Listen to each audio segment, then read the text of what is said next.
Welcome to WeekNGeek, your new comic preview for June 15th. I'm Mike Ortiz. I'm the Chris Brown. So what do you got this week? Well, it's kind of a lighter week this week, but I think there's still some fun stuff in there. You know, I've been rattling on and on and on the last few weeks about this Flashpoint stuff. I'm really liking it. So we've got, Dead Man and the Flying Graysons. Great cover on that one. It really is. It looks very This classic. This one right here. So here. I'm curious to see where it's going. I've really liked some of the other ones. The Deathstroke one last week was awesome. I really liked the Aquaman. I think the Citizen Cold was fun. The Frankenstein was fun. I'm looking to see what they do. It's just fresh. It's something totally different. It's characters I know in ways that I don't know them. You know, and then with the God of War as well, gorillas. Anyone who knows me knows I'm a sucker for simians. Gorillas and monkeys are totally my thing. And how are they going to make Grodd different? You know, are they making him more of a badass? I don't know. So I'm looking forward to that one. I think that's going to be really fun. Legion of Doom, which is featuring Killshot. Is that who that is? Heatwave. Oh, Heatwave. Okay.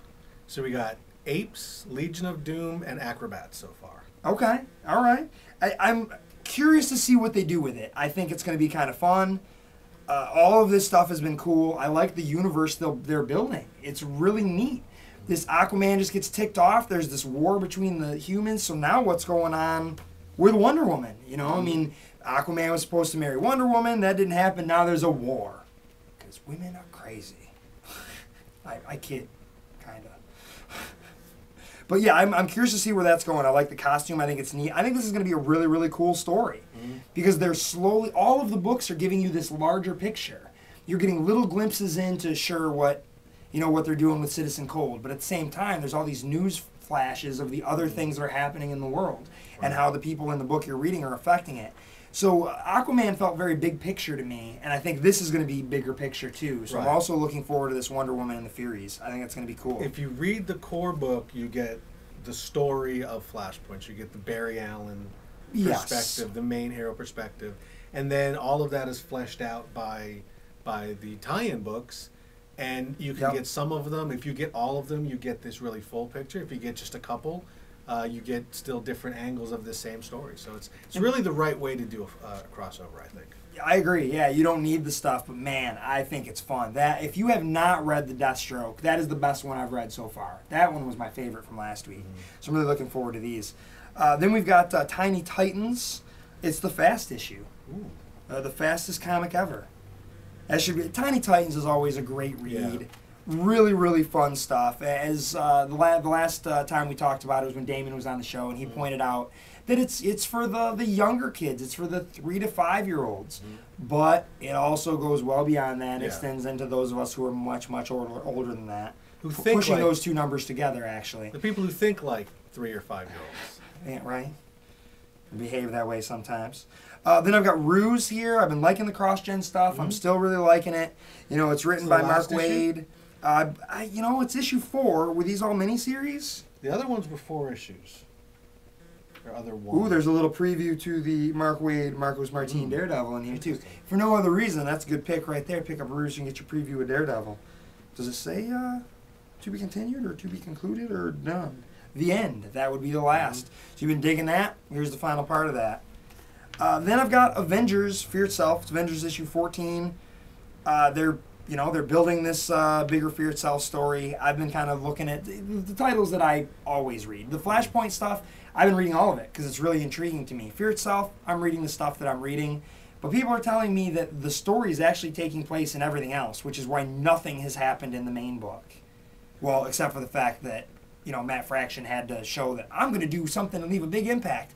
I'm going to be the one that kills Bucky. That still pisses me off. I think that was kind of it was like 3 weeks ago. If you haven't already read it, that's your problem. So we'll see how this one shakes out. I imagine it's going to give us more detail, and that seems to be what they've been doing with some of these other the Fear Itself tie-ins. Yeah. I am looking forward to it. I like what they've been doing with Red Hulk in the Avengers book. Yeah. Honestly, I hope this is better than Fear Itself. Right? Hey, Marvel, wake up, because DC is kicking your ass right now. So wake up. Except for sales. Storytelling, they're kicking your ass. You probably don't care because you're making more money and you're fine, but DC's telling better stories right now. I think. And I'm a Marvel fan. So, what do you got? What are you looking at? Talking of great Marvel stories. I love that cover. That cover just pops to me. X-Men, number 13. This is continuing that kind of, it's set in the past and in the present. Yeah. Chris Yost is writing it. X-Men's been a great book from the launch. I actually haven't read the previous issue, so I don't know specifically what's going on, but I did read the annual that all of this spun out of. And yeah, it's cool stuff. It's very science fiction-y X-Men stuff, which is good.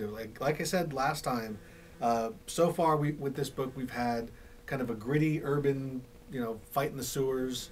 We've had vampires, and now we've got like sci-fi cosmic. So any book that is keeping you on your toes like that's shifting up the type of story that it's telling.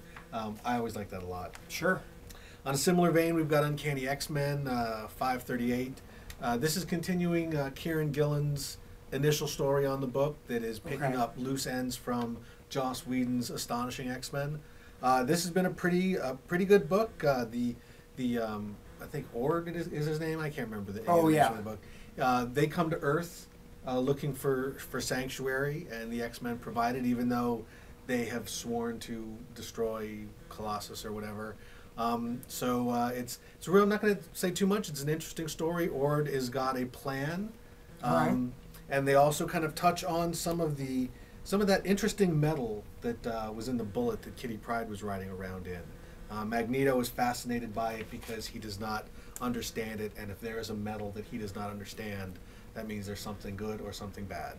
And since it's an X-Men book, probably something bad. Probably. Oh, and yes, Uncanny X-Men, as they've announced, is getting canceled. The last book with a high number to kind of not get some sort of reboot.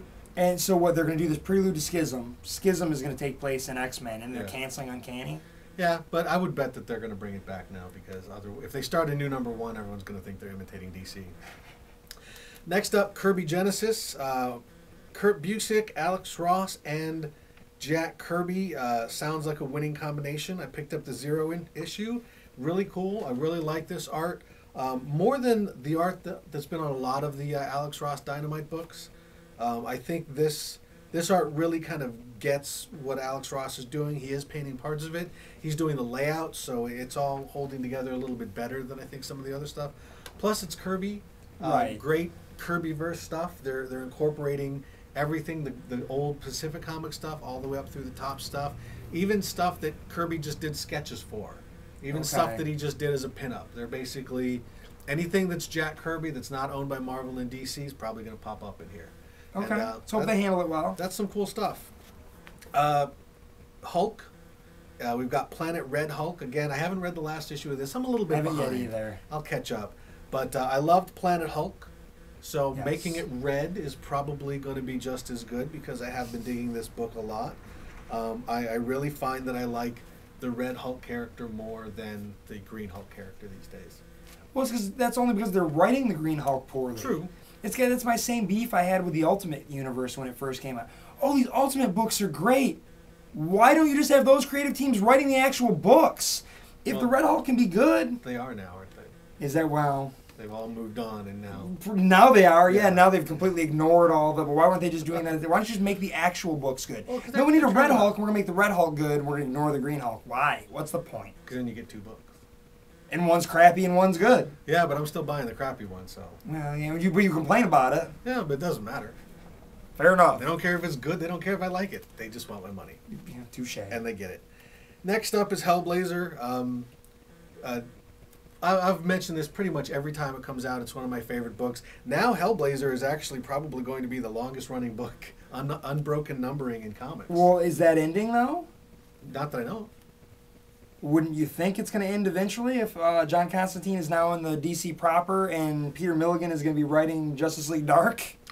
Where John Constantine's going to be? They have been assuring us that that this book is going to continue, just like Punisher Max and Punisher. So you just have the two separate books, separate universes. Okay. This character is not the character that's going to be in Justice League Dark. Gotcha. Okay. So yeah, but it's written by the same guy. Written by the same guy. So it'll probably be similar. Pretty good. But yeah, this is a different book. This is a Vertigo book. This is the premier Vertigo book. And as far as I know, they're going to keep it alive. So as long as they keep it alive, I will keep buying it because it's that good. Okay. Last week we had the Green Lantern movie prequels, Kilowog and Tomari. Did you like those? Were they good? They're all right. Okay. They were. I did read those.